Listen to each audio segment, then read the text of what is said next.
నువ్వు శవాలకు డప్పులకు పెళ్ళిళ్ళు పెడతారా? డప్పు ఊరేగింపులు పెడతారా? కొలుపులకి జాతరలకి పెట్టాయి, శవాలకు పెట్టాయి. మరి మా కోలాటం, మా భజన, మా కీర్తనలు ఇవన్నీ ఈ సాంప్రదాయాన్ని కొనసాగించే దానిలో భాగంగా మేము బ్రతికిస్తున్నాం ఈ హిందూ సంస్కృతిని. ఏ బ్రాహ్మణుడైనా, ఏ క్షత్రియుడైనా, ఏ వయసుడైనా హరిదాసుడిగా ఇల్లు లేపి చలికాలం చన్నీళ్లతో స్నానం చేసి విష్ణువుని పూజించి ఇల్లు తిరిగి మేల్కొలిపి ఆ సంకీర్తనలు పాడి దైవ స్మరణ చేసి విష్ణునామ స్మరణ చేసి ఏ కులమైనా ఉందా? హిందువులుగా, పెద్ద హిందువులుగా చెప్పబడుతున్న వాళ్ళు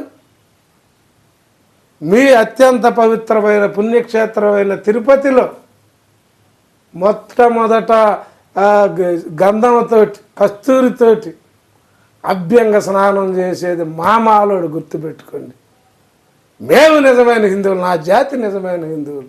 హిందూ వారసత్వ సంపదే ఈ మాల జాతి అని చెప్తా ఉన్నాను.